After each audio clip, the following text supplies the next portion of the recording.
Imagine this. You twist your ankle stepping off a curb. Within minutes, you're sitting in a clinic under fluorescent lights. An X-ray confirms the damage. Painkillers, ice packs. A doctor explains recovery time. Now erase all of that. No hospital. No antibiotics. No stitches. No ambulance. No morphine. No sterile tools. And now make the injury worse. Your leg isn't sprained. It's shattered. A fall during a hunt. A boar goring your thigh. A deep infection from a spear wound. A crushed arm under stone. A broken rib puncturing tissue. For most modern people, the assumption is immediate. UD. That's what we tell ourselves about ancient humans. That they lived brutal, short, disposable lives where injury was basically a death sentence. But archaeology tells a very different story. A far stranger story, because the evidence suggests something shocking. Ancient humans did not simply abandon the injured. In fact, some of the oldest human remains ever discovered suggest the exact opposite. They carried them, fed them, protected them, treated them, waited for them, sometimes for months, sometimes for years. And that changes everything we think we know about what it means to be human. Because if a severely injured person survived in prehistory, it means someone else sacrificed to make that survival possible. And that means compassion may be one of humanity's oldest survival technologies. But first, picture yourself 40,000 years ago. You wake before sunrise. The air is cold enough to sting your lungs. You slept lightly, surrounded by your group, because sleeping alone meant death. Predators moved at night. Hyenas, big cats, maybe rival humans. Food was uncertain. Water had to be found. Every calorie mattered. Every step cost energy. And your survival depended on your body functioning properly. A serious injury in this world wasn't inconvenient. It was catastrophic. A broken leg meant you could not migrate. A damaged arm meant you could not hunt. A deep wound meant infection. An infection, before antibiotics, was terrifying. Even a minor cut could become fatal. So, logically, the injured should have disappeared quickly. Natural selection should favor only the strong. Right? That's the simplistic story. But the bones tell something else. One of the most famous examples comes from a Neanderthal known as Shanidar I, discovered in Iraq. This individual lived roughly 45,000 years ago, and his body tells an astonishing story. He had severe injuries. One arm appeared crippled or amputated. He had damage to his skull. Evidence suggests blindness in one eye, hearing impairment, degenerative injuries. This was not someone operating at peak physical efficiency. And yet, he lived for years after these injuries. Years. Think about what that means. A partially disabled individual surviving in Ice Age conditions. He would have needed food, protection, shelter, social inclusion. Others had to compensate for what he could no longer do. This wasn't a one-day act of kindness. This was long-term care. Anthropologists have debated exact interpretations, but the broad implication remains powerful. Seriously injured humans and close human relatives sometimes survived because others helped them.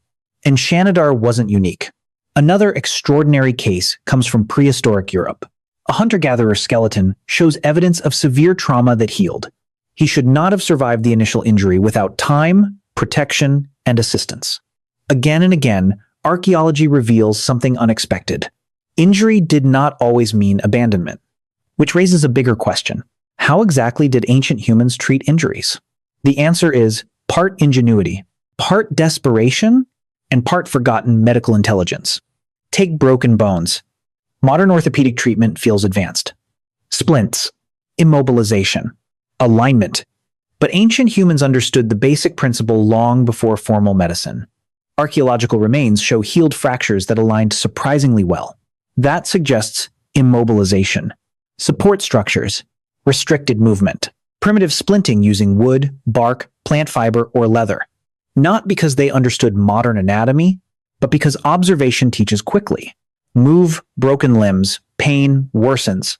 Stabilize them, healing improves. Human beings are pattern recognition machines, and necessity is a brutal teacher.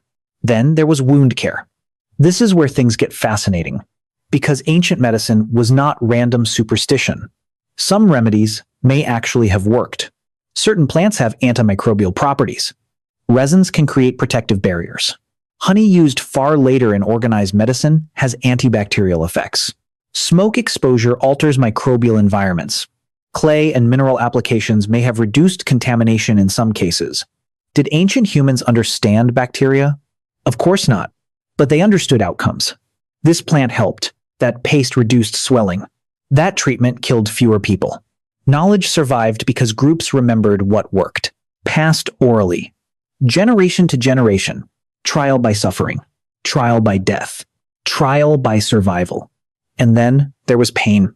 Imagine surgery without anesthesia, tooth extraction, foreign object removal, drainage of infection, bone manipulation, unimaginable agony. Yet humans found crude ways to cope: fermented substances, sedating plants, pressure technique, biting leather, social restraint, group support. Because sometimes the only alternative was certain death, and perhaps the most underrated medicine of all, fire. Fire sterilized tools imperfectly, but meaningfully. Heat sealed wounds. Smoke deterred insects. Warmth reduced shock risk. Cooked food supported recovery. Fire was not just comfort. It was primitive life support. But here's the twist most people miss. Treating the injury was only half the problem. The real challenge was logistics. A wounded person is heavy, slow, vulnerable, resource-consuming, and prehistoric life often required movement. So how do you migrate with someone who can't walk? This may be where humanity's social intelligence mattered most. Improvised carrying systems, stretcher-like supports, frequent camp pauses, task redistribution, shared childcare while others hunted, flexible group roles. We often imagine ancient humans as lone survivalists. That image is fantasy. Humans survived because they were hyper-cooperative, not individually dominant, collectively adaptable. A lion is stronger. A bear is deadlier. A wolf is naturally armed. Humans survived because they solved problems together, including broken humans. And perhaps that cooperation was not charity. Perhaps it was strategy, because injured people still had value. This is where modern assumptions collapse.